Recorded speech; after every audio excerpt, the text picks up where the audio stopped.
And this is the Vanaheim Vibes podcast. I'm Chloe Tart. With me this week is Siri Vincent Plouff, author of Queering the Runes. Siri, would you like to go ahead and introduce yourself? What would you like to be known Yeah. for? What would I like to be known for? Queering the runes is kind of my whole thing. Yeah, so I am the author of Queering the Runes. I also hail from um Anishinaabe and Dakota land, aka Minneapolis, Minnesota. I do a lot of things. Among them is write occult books, and I'm also opening an online shop. And I also teach courses related to my writing work in this area. Excellent, excellent. Let's go ahead and get right into the book. One Um, moment, I have to let my cat out. I'm so oh, sorry. it's perfectly He's fine. he's whining.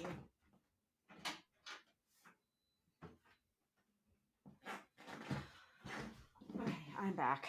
Sorry This about is that. usually this is usually a Freya Talk chat podcast, so the fact that a cat would interrupt us, I think, is just perfect.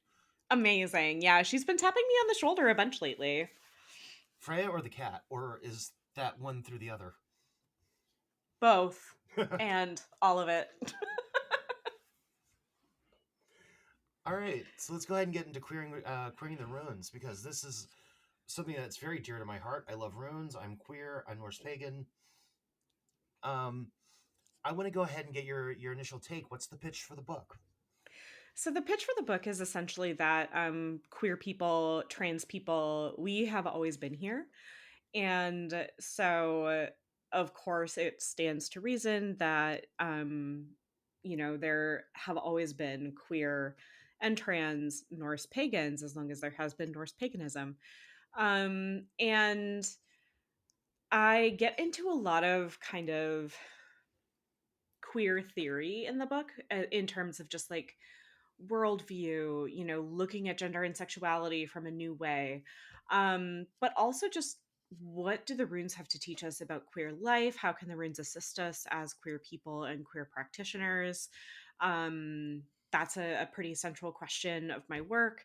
Um, yeah, it kind of does what it says on the tin, right? I definitely do have some chapters leading up into going through the actual runes themselves, and then I go through the entire Elder Futh arc and talk about the queer interpretations of that, and that can include some queer ancestral interpretations. I do include some standard runic interpretations because I wanted this to be a good book that you could just pick up and use if you have never used runes at all, because that's really necessary. I think we need to have safe entryways for people into this work, and that's a huge part of why I wanted to write this book. So it is. I talk about anti-racist rune work. I talk about anti-capitalist rune stuff, kind of all sprinkled throughout there. So if those things sound like your deal, I hope that you find a good spot in the book for yourself. Oh, this is definitely going on my bookshelf. Yes. So you mentioned like there have always been queer people, and something that I've noticed is that um, queer people tend to find each other, and we tend to found family around each other. Um, in in the book and in your experience, does that sense of community come through in our praxis when it comes to like venerating the elders and venerating our clan and kin? Because for me, as a queer person, as a trans bisexual weirdo, um, I definitely find that whole sense of like we are in this together to be something that carried over into my heathen life. Oh, very much so. Yes. So I kind of approach it from the perspective that found family is absolutely essential and at the core of the queer experience in a lot of ways. Whether you have a good, relationship with your blood family or not, or I hate that term, blood family, but you know what I mean? Like whether or not you have a good relationship with your birthing family, or, like adoptive family if you were adopted very young. Um that kind of thing. Regardless of your relationship with them, queer people do always find one another, and it's a really lovely, it's just really lovely. So there are certain chapters actually that are kind of coming to mind right now as you're asking me about this. One of those is the chapter on manas, which is the rune that is often translated to humanity. And then another chapter is Othala, because there's a lot to unpack with Othala because of the way that it has kind of been twisted. So Othala was twisted into the Odal rune, which is an Armanan rune, aka a fascist symbol. So the actual original Othala rune is not the fascist symbol, but the Othala with little feet kind of is, uh, and has been utilized for that. So there's a lot to unpack there, right? In terms of like, what does family mean? What does family mean in spite of this? I have a lot of, feelings about that. But there's also, as I've, learned in my mentorship, there's also the very interesting kind of Norse practice of adoptive orlog.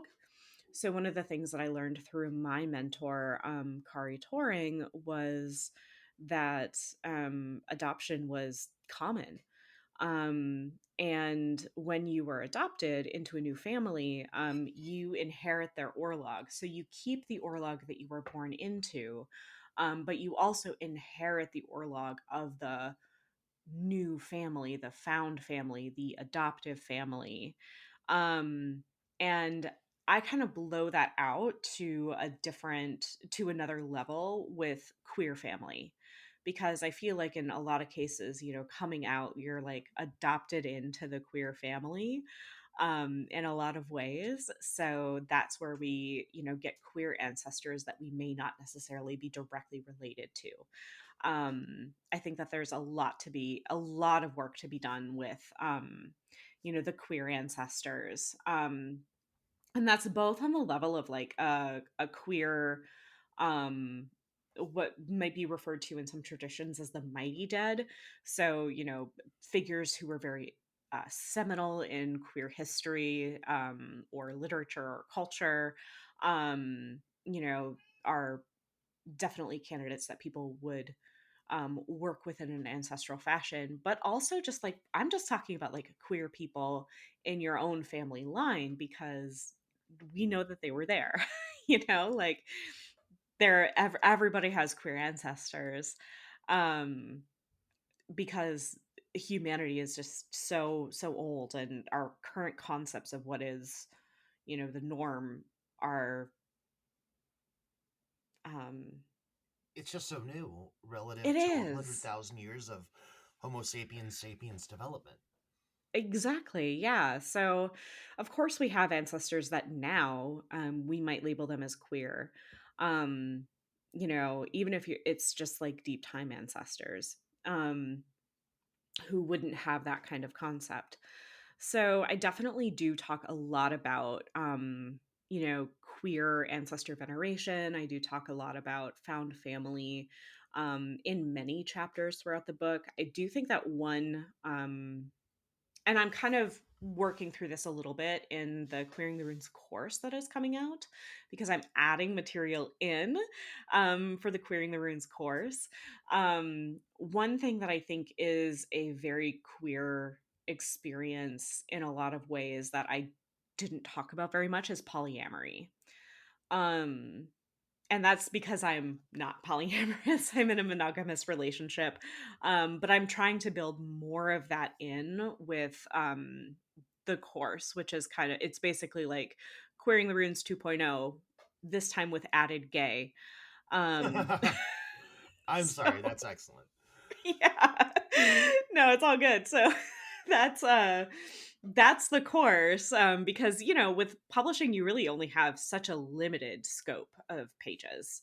And I know that I even went over my word count limit with querying the runes. So um yeah, so I'm kind of packing a lot of the stuff that I couldn't put in, or stuff that I've even, learned since writing the original, since turning in the original draft of the book. I'm pulling that back in and putting it into the course. Excellent, excellent. You mentioned the shared orlog, and the thing that came to mind when you mentioned that earlier was when you do bind runes, when you bind urus to like Therisaz, you don't lose the meaning of the original of either or where they come from, but they become better together. Is that Yes. kind of a way we should be looking at that kind of adoptive shared orlog when you get adopted in to a space, that you are now bound in a way that makes you more than just the sum of the parts? Yeah, I definitely do think that's true. I do also just want to caution that there is like a lot of Urlog healing that I think still needs to happen. And so like I think that we as queer people do have things in our shared Urlog that we need to continue to work on healing. Just thinking about all the queer ancestors who were persecuted, and how that impacts our lived experience today, and that how that history has written us into the present moment, is very serious. So definitely, like, there's still a lot of stuff to resolve.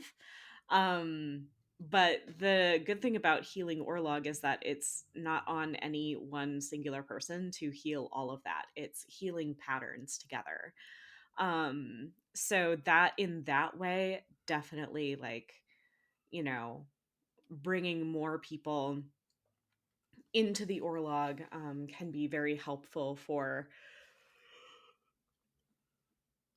oh my god, excuse me, can be very helpful for healing. I do also think that yeah, the queer Orlog can also help patch up some aspects of, your personal lineage, ancestral Orlog as well.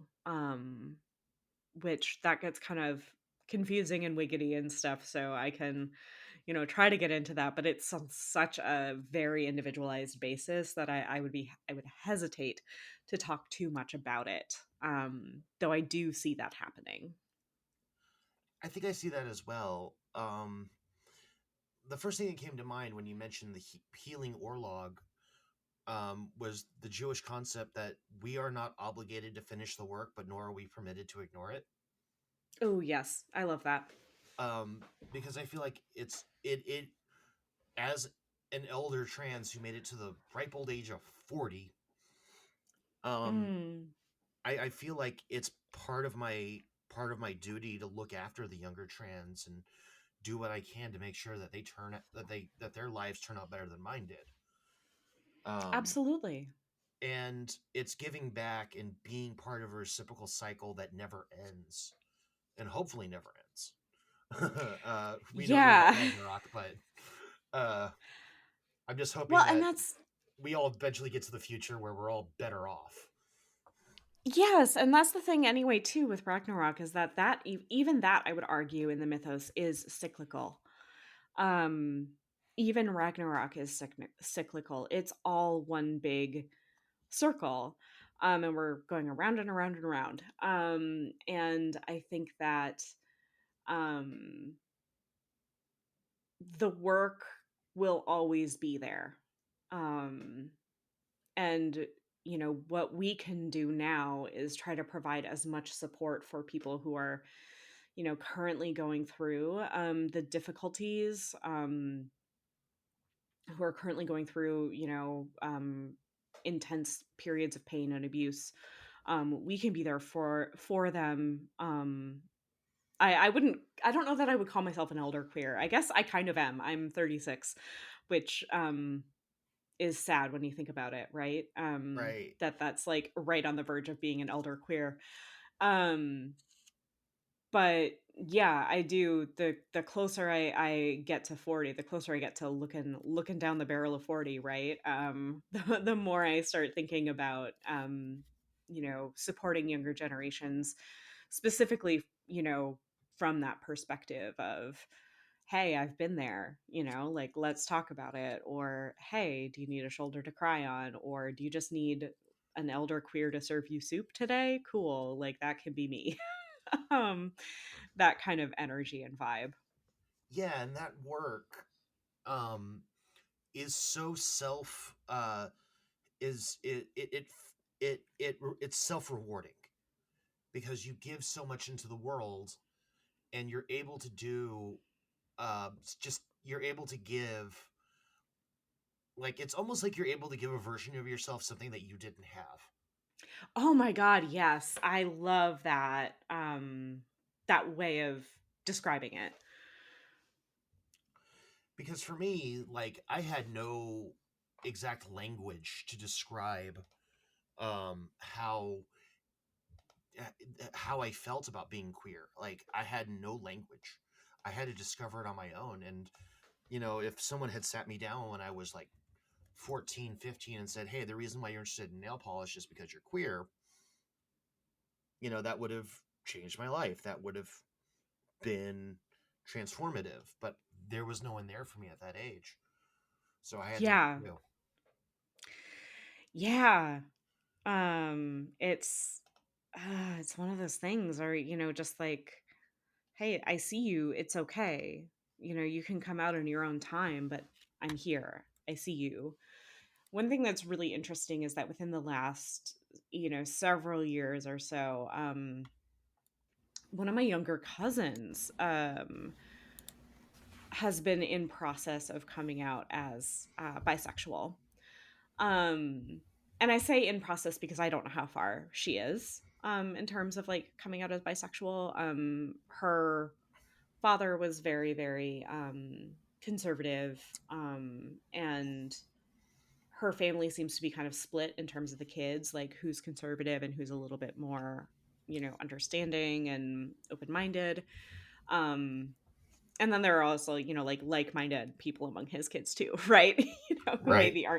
maybe aren't queer, but they're definitely allies.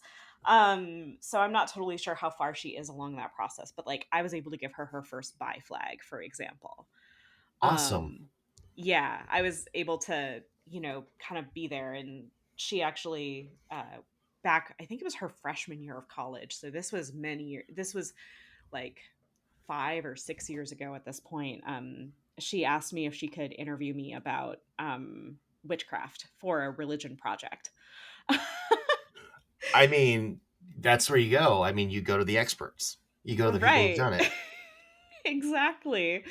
And I was just like, well, of course you can interview me. I'm more than happy to answer any question you might have. So, and that's a relationship and something I don't take lightly. It's like this is really important. So I'm gonna be there for her as essentially the elder queer in the family, or one of the elder queers. I mean, we do have my mom has, that's on my maternal side of the family. My mom has a couple of cousins who are queer. One for sure who we all know, uh, and by we all I mean all the other queers in the family, and my mom, who is a strong ally, know that he's in the closet. And then his brother is actually out of the closet. Um, so, it's kind of like they're the older generation of queers in the family, and then there's me, and then there's her, and there's probably other people as well. I just don't know. Um, so it's been really interesting to talking about Othala, thinking about like how these things kind of ricochet outward. It's kind of cool to be at a point where like, oh, I've survived long enough to be at this point in relating with my family. Because what I find most interesting about our families of origin, I think that's a good term, right? Yeah, families of origin. That's a much better term than the blood family thing that I was saying earlier. Sorry, I'm a little fried. It's all right. It's all right. It's been a long day for everyone, and we'll try to make the interview short so that way you can get back to bed. Oh. Not We unless you don't want. have to. Not unless you want to, because I am open to just talk as long as you want. But the family of origin being important. Um, because for me, when I left my family of origin and became my own person and came out and understood myself, I understood that I came from a very privileged position, not just from a socioeconomic perspective, but also in the fact that when I came out, my parents still loved me. There was Mm-hmm. there was no conflict there. There was just, oh, we've known that you were queer ever since you liked Sailor Moon as a 14-year-old. Yeah. And it's like, we've been waiting for you to come out. And that attitude of like being able to trust others, um Mm. does that do you see that as being something like in our queer experience as being formative to us, that level Um, of initial trust? yeah, I mean, I think that just even, thinking about um the queer experience, right? Okay, I'm doing what sometimes I refer to as thinking flat, where I'm thinking like five different things at once, but like all in a straight line. So I have to like sort it out in my brain right now. Oh, that's totally an ADHD mood. So Yeah. Um maybe I yes. shouldn't be specific about that. Let's just say neurodivergent.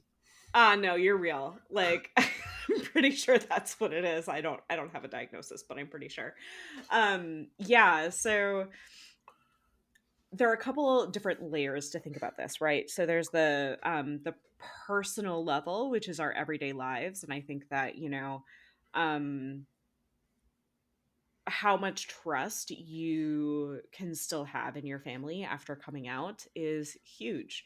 So like I actually have a very similar coming out story to you. I My parents were very strong queer and gay allies. Um so much so that I felt comfortable coming out as bisexual when I was in middle school. Um which I know is kind of young for people sometimes. And but I just didn't feel like pretending, or I was just like, I was scared, but I just wanted to rip the band-aid off, I guess. You wanted to Um smash down the closet. Basically, yeah, busting my way out. Um and so that was my formative experience, but also like so much of the experience leading up into that was anxiety over, okay, well, like what if they're allies but not if it's me, you know? Ooh, that's Or always tricky. hey, yeah, like what if they're supportive as long as it's not their kid, um What happens when it or comes home? exactly. So and there were also just a lot of like collective stories because I grew up in a small town in Wisconsin. I had a lot of people growing up who um had horrifying coming out stories, um where they didn't want to be at home, or um they had to fight tooth and nail, or maybe their parents were okay but their siblings weren't, or what have you, like there's a lot of that. And then there was also a lot of repressed, like internally like repressed internal homophobia is what I'm trying to say. um and so I felt definitely like in a place of privilege for sure. Um, that it was like, okay, it was not, I know my parents won't accept me. It was, what level will they accept me? Um, yeah. But then there's also that other deeper layer that we're talking about, the shared queer orlog, where those stories do impact us. You know, I don't know if it was my queer ancestors kind of trying to guide me, or anything in terms of the fear of coming out. I definitely, my ancestors are kind of loud. I do have a pretty strong ancestor veneration practice. Um, and with that comes Mm, I think it's positive both ways, right? And it's also negative both ways. So sometimes the ancestors are really anxious about something that would have been a huge deal in their lives, but that is genuinely like going to be fine for me. Um or something like that, you know? And so the queer ancestors maybe having come from a time when, you know, they were not supportive. I do think that that can kind of psychically add to a bit of the burden of coming out.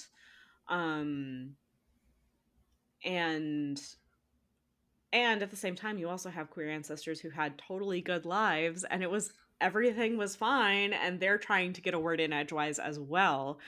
So it's a feeling of great conflict, right?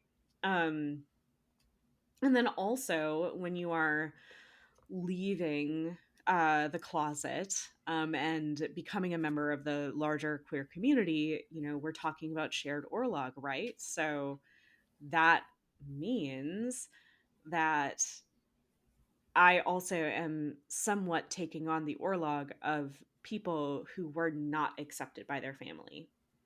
And that becomes also something that I need to work on healing. Um so we have that spiritual level and then also just the psychological level of, you know, what is really going on here. And how does this all impact us psychologically today? And then there's just like culture too, right? You know, I mean, God, I grew up in the 90s and like, Oh, you the know, 90s. yeah, I mean, I remember going to see the oh my god, what's it called? The Laramie Project. Um Oh, yeah, with Matthew Shepard. yep, yeah, that's a very formative memory of mine. That was actually before I came out. The Laramie Project came to town. I remember my mom volunteered and participated when the AIDS quilt came to town. Um and you know, so that's another really formative memory of mine. Um and the landscape is just so different now. And I'm not even going to say it's necessarily better because, you know, uh trans people are quite literally like fighting. We're fighting for our lives, you know? Like Right. um so I don't want to say that it's better, but there's certain aspects of the queer experience that have definitely improved. Well, what I would say is that it's not necessarily objectively better, but we're in a better place. We are better set up for success than we were Yeah. 20 years ago. Yeah, yeah, and it's something to, you know, remember. Like I remember when Will and Grace was on TV. And I also remember watching, you know, all of the stuff about Chandler's dad on Friends. And how like horribly transphobic and homophobic like that character is. Um Yeah, and wasn't it just one big gay joke? basically, yeah, and I mean like um you know, whether you see Chandler's dad as being a man who dressed in drag a lot or you see Chandler's quote unquote dad as being actually Chandler's mom, um that, you know, it's still like either way like there isn't a ton of resolution there. And then also oh my god, also like the Ross's lesbian ex, um Carol, and how Susan is, you know, vilified for a lot of the series for being actually fairly practical because Ross is not the Ross. greatest. Yeah.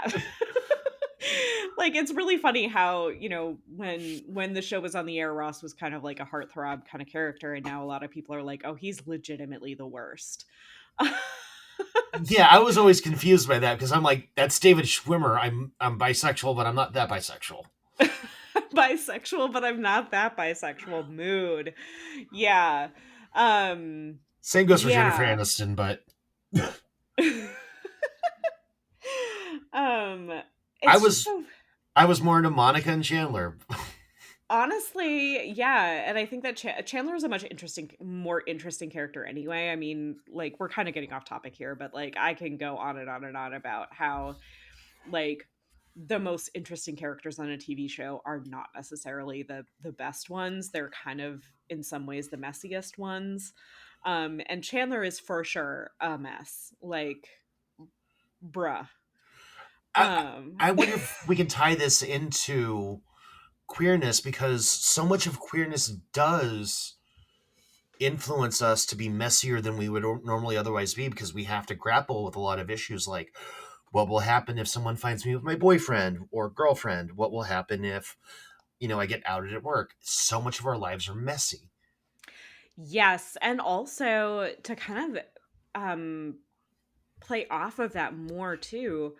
So much of our lives are messy, and a lot of us don't get to go through the normal development phases, particularly if you came out like even in your 20s, right? So like you didn't have like a normal high school dating experience, because if you dated and you were, not bisexual or pansexual, and you were, kind of forced into a heteronormative relationship, like that's not dating in the same way at all. So you see people get really messy. And or you there's like this like almost like, I don't want to say like delayed development, because that's absolutely not what it is. It's just like you didn't have the opportunity to do this at the time when other people did have the opportunity to go through these to learn these lessons. Yeah, I never had the opportunity to go shopping for a prom dress. Right. Yes. And I never Or and I never had the opportunity to date a guy in high school, because hey, being queer in the 90s wasn't so fun. right. Yeah, and even when I was out, like I didn't really date like a girl. There was I had a brief flirtation with a girl the next town over, but it involved just a lot of talking on the phone, and because she lived like half an hour away, and I didn't have my own car, and she couldn't drive, and her parents were very homophobic. So like, it was not the same as like my um heterosexual presenting relationships from high school. I can tell you that much right now. Like, So I think that leads us back into healing that collective warlog, because we are entering into these relationships with people who may or may not have, you know, those kind of traumas. It becomes therefore more important for us to take on and handle those. exactly. Yeah, and I also think that on the another really important thing to note in terms of healing Orlog, and this is something that my mentor, once told me, because I was uh getting ready to potentially see some QAnon pledge taking, Trump supporting cousins of mine, right? And so I had a session with her right before leaving for this trip or whatever. And she said, okay, yes, it is our job as, the staff carriers in our families to heal Orlog, but it is not your job specifically to heal the Orlog of people who are um, committing acts of violence against you. And absolutely committed in those acts of violence, because it's not just physical violence. A lot of this is also mental and emotional violence, of like being told that you're a degenerate, or being told that you're just awful things. Right. Or, even I would say the cognitive dissonance that is really damaging too, of people being like, well, I love you, but I voted for Trump so that my taxes get lower. And it's like, do you love me then though? And then Right. just the shock in their eyes when there are consequences to how they voted that directly impact you, Like, I think that, so that was really a big moment for me, realizing that yes, I need to work on healing Orlog, but no, I do not need to work on healing Everyone's that. warlock. Right, I don't need to work on healing that part of it. That is maybe something spiritually that a different member of the family can take up later. Say I had a heathen kid, right? And they uh kind of came into this like staff carrying. I refer to it as staff carrying as in a very vulva sort of way. The The staves very, distaff. the distaff, the um that kind of is the heathen root of where that is coming from.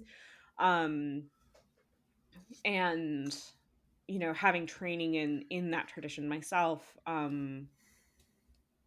knowing that it's possible that people in future generations might do things to attempt to heal that. um Kind of, it's like, okay, I don't have to be in touch with them actively, I don't have to try to change their mind, I don't have to be the one who carries their stories, because in a lot of ways I think that the vulva does, um in a lot of ways I think that the vulva does, collect a lot of the stories for the family, because we're interested in that orlog, because we're interested in repeating patterns, because of all these things. And it really is in that staff carrying mystic perspective, because that's a perspective you need to realize that you can do anything but not everything. And Yes, you need to be mindful of where you're putting that energy. absolutely, yeah. And putting that energy where it makes sense to, where you can have the most impact, is really important, is really essential. Awesome. I'd like to go ahead and move into the runes themselves, and I would like Mm. to go ahead and no, I was gonna start off with a joke with is Algies bisexual, but I figured that's actually a little tasteless.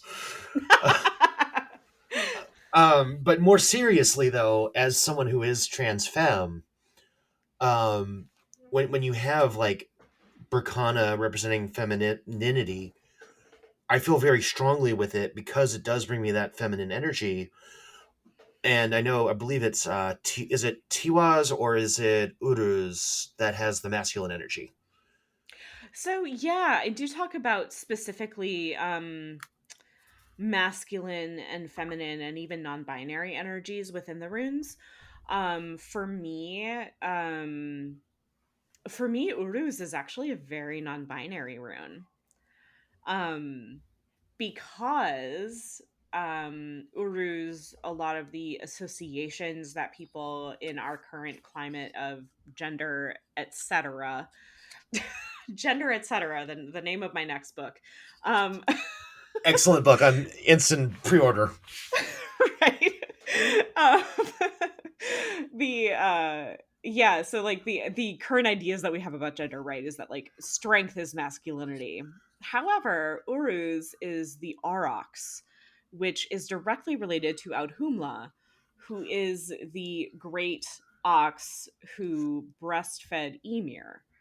um so we have a lot of these like kind of, I don't want to say opposing, because I don't think that's how gender works, but we have these very differing layers of gender associated with that rune. So I'm like, yes, this feels like a non-binary rune to me, absolutely, as a non-binary person.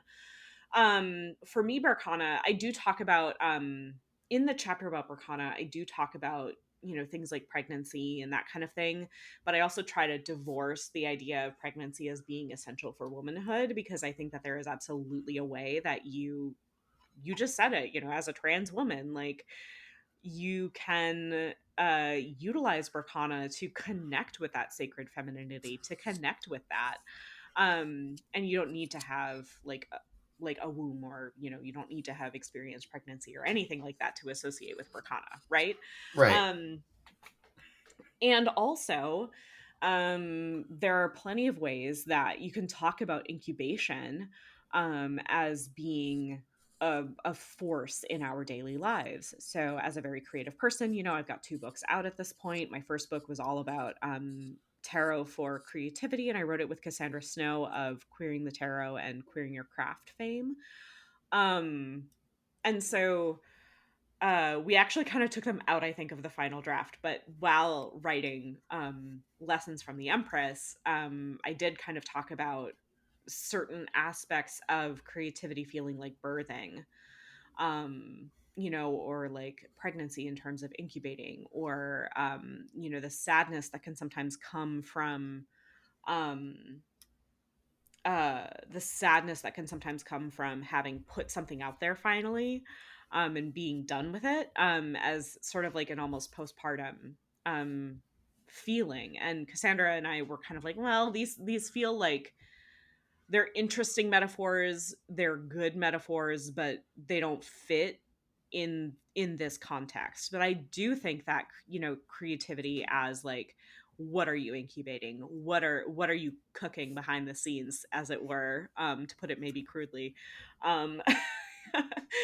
is another way that we can engage with that energy. Or, if you're in a rune reading with somebody and that rune is coming up, really consistently and really loudly about like birthing something into the world, and that the person that you're reading for has no desire to ever have children, it's probably about something creative, like it's probably about something else that you're generating.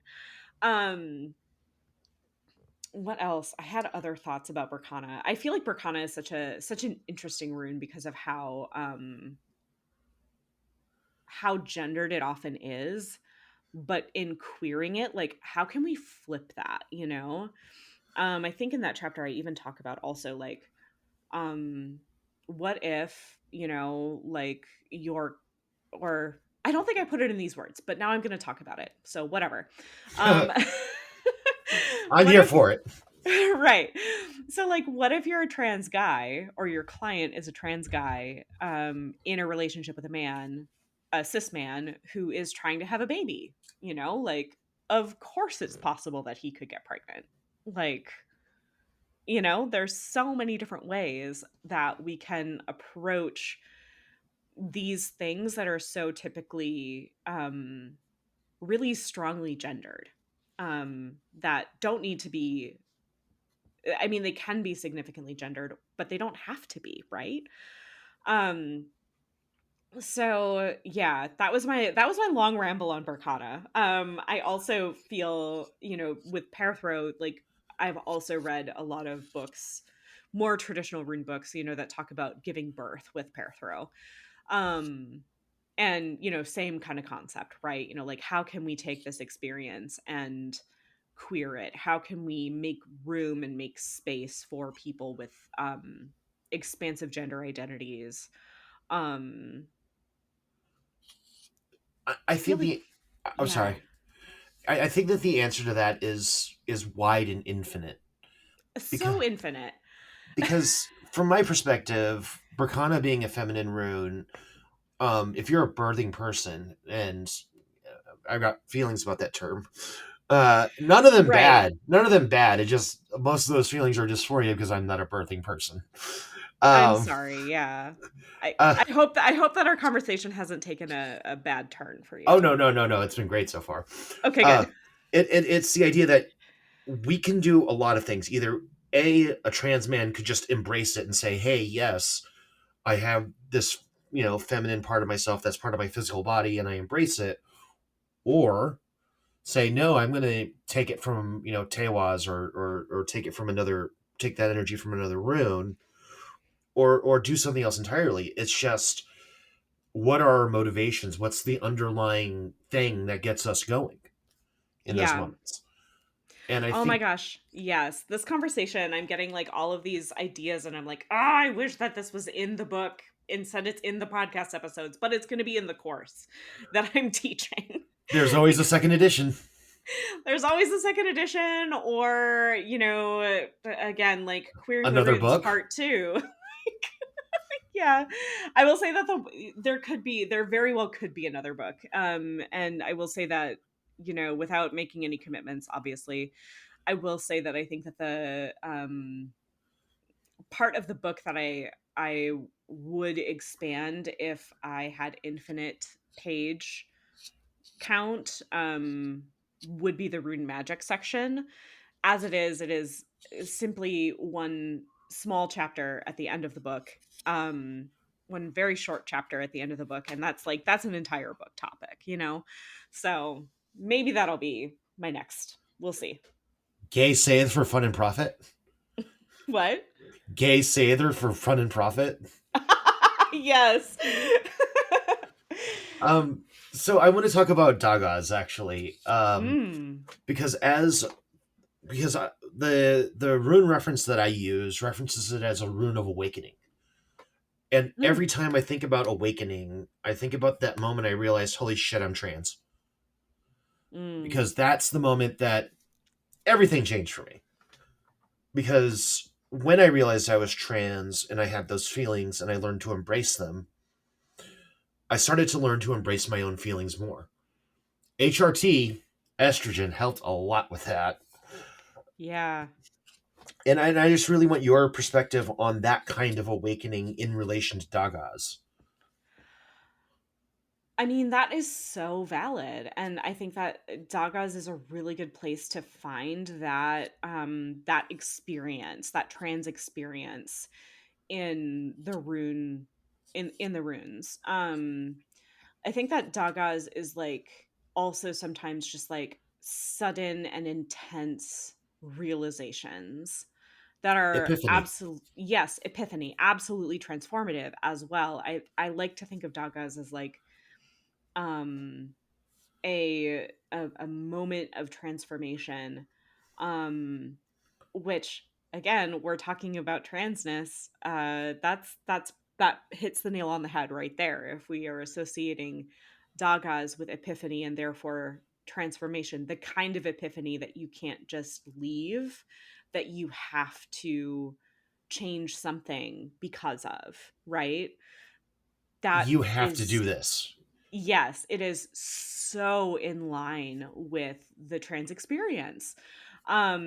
Similarly, I think that if you're not ready to kind of realize your transness or come out to yourself as trans, Parathro is a really interesting rune that can come up. One of the ways that Parathro has been coming up for me, like in readings with clients and a lot of other things, is that Parathro will come up and it'll be like, well, you're not supposed to know about that right now, so we're done here. And I can absolutely, like I had a lot of healing to do about my turn in terms of my relationship to masculinity before I could come out to myself as non-binary. Um and I just wasn't ready. I just was not ready. And um wherever you're at in terms of your own internal journey and healing and all of that, I think that, some people are like, God, I wish I'd realized sooner, or God, I wish I realized this was, a possibility sooner. And for me, it was very much a no, you're not ready um thing. And so I think that, but Dagas really does I don't even know if I talk about that in the book. I'm like blanking on everything I've ever written right in this moment. Um but yeah, that's definitely going in the course. I mean, the thing I've taken from Perthrow, my reference refers to it as a dice cup, and it makes me think about all those times where you just don't know what's going to happen yet if you roll those dice. Right. Even the dice don't know, and they No. find out with you. Yeah. And Yeah. I find Perthrow to be a very good reminder of that particular schema of life. The, Of sorry, go ahead. oh yeah. I mean, I also just think that depending on what else is in the reading, like what other runes are surrounding it too. I mean, it like I could also see Parthro coming up as a fuck it. You won't know until you try. Better better try it. you know, um, kind of thing. So I could definitely see it coming up in a lot of different ways. Do you know how many internet fights I've started because I had that thought? What's the worst that could happen posting on our heathenry? Oh god. I don't hang out in our heathenry. I don't think I've ever wandered into our heathenry before. That's okay. Well, Reddit's a silly place. Reddit is a very silly place. I mostly use Reddit for things like technology help and advice because every once in a while I get like off on a tear about something. Like earlier this year it was like I want to build my own iPod. Okay. Oh, no, that's an amazing experience. Those, those kind of projects are just so much fun. I know, right? And so I was on r/iPod or like a lot for a couple months there. I have not as of yet built my own iPod. Mainly because I didn't have the money for all the parts I would need, but it is a goal. So I have a question about Soilo as a coming out rune, because Mm. my reference here says that it represents uh, wholeness and cleansing. And Mm-hmm. there is something very cleansing about having that moment after you come out and someone knows who you are on that level. Yeah, I think it's also just very much like with solo, we have to think about it as the sun too, like, and the sun shines, it casts light, it, allows you to see things clearly.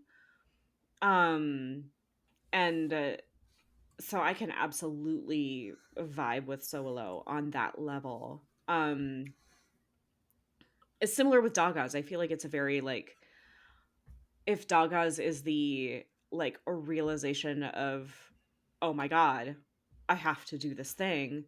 I this is a massive part of my identity and experience. Like, wow, holy shit, everything has changed. Then solo is kind of like the gentler, like, all right, you're good. Yes, Things everything thing changed. Yeah, things have changed and now you're in a comfortable situation with someone who's cute and you're now eating soup together. Right. Yeah. Yeah. Um so I wonder, um from that perspective of sharing our stories and sharing just who we are, does Ansus really have any weight on that kind of communicative, like, here's my story, here's my experience kind of energy? Or is that something I'm reading into it? No, I mean the beautiful thing about runes is that I think that they are something that we all can have our own separate relationships with. And um so you're not reading into it is what I'm trying to say. Oh, okay, so as long as we at least have a reasonable basis for our relationships with the runes, we can have pretty much any relationship we want, as long as it's based somewhere in that experience and in that tradition. Right. I think that as long as it's like sort of the way I think about it is that there is the collective tradition of rune stuff. I talk about in the book, I get a lot of my ideas for what the runes mean and stuff from the rune poems. And but beyond that, I mean, the rune poems are also purposefully vague. They are something that we can reflect on. That does not necessarily. Oh my god, excuse me. They are something that is purposefully vague. They are, not something that we can necessarily look at with a ton of certainty of like, oh, this means this and only this, right? As long as you're somewhere in the ballpark of like meditating upon communication when you are meditating upon ansus, for example, I think that that makes sense. And it's also so I often when I'm reading for clients or consulting the runes, I do rune throws on a cloth, which is very different, energetically speaking, from like pulling a singular rune, or like pulling a rune spread. And so the way that I learned runes was very much in how they are bouncing ideas off of one another on the cloth. And so I think that especially if you're reading for a lot of people, if you're a professional rune reader, if you know, do these things, then yeah, it just makes sense. It just makes sense to have like a lot of different definitions in your back pocket. So it comes to just understanding that when you do a rune throw, that the energy of the runes are all bouncing against each other like pool balls, and Yeah. that being aware of like the trajectory and position, and being aware of like how this makes me feel in the moment is just so important. Yes.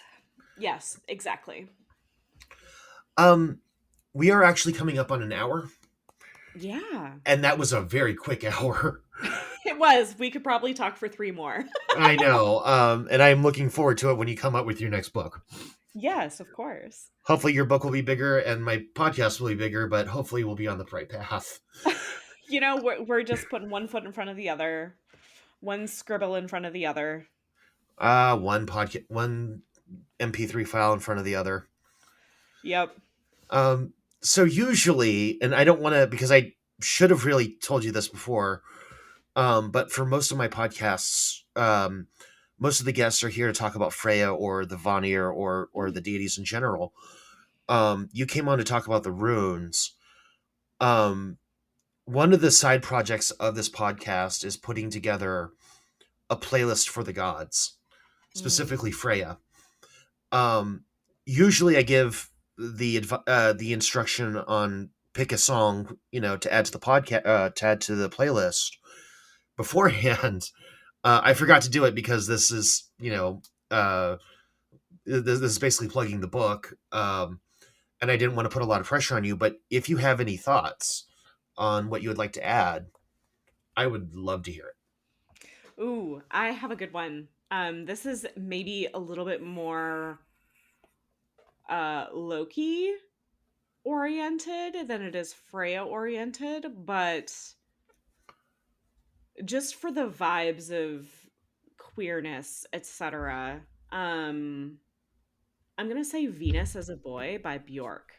Ooh, Uh-huh. ooh, I like that for Loki, and for a queer and for a queer podcast or a queer themed podcast episode, I think it fits perfectly, and I think Freya would be very, very excited about that. Oh yeah. Oh yeah. Because it's been my experience that Freya is a like. I want a queer opinion on this because, like, in the Lokasana, I was reviewing the language in the original Icelandic, and when Loki accuses Freya of sleeping with all the gods and elves, he doesn't use gendered language, so I was thinking maybe there is some queerness to Freya. Yeah, I think that there is some I would have to look. I have to admit I have not read or analyzed the Locusana within, you know, the original Icelandic or Old Norse. Um so I can't speak to the pronoun gendered language of it all, but I definitely think that there are queer sides to the deities, the beings, etc. I mean, in a certain way, you know, Odin is also a very gender bendy kind of god, and I talk about that a lot in the book.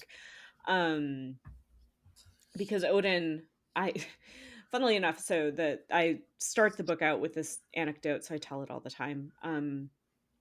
I was, oh my god, no, sorry, I was getting a weird phone call. Um, so I did a ritual to call in a goddess because I was, you know, kind of breaking away from Wicca. I was doing my own thing, trying to get more serious about my spirituality. This is pre becoming heathen. And I didn't get a goddess. I got Odin in my circle.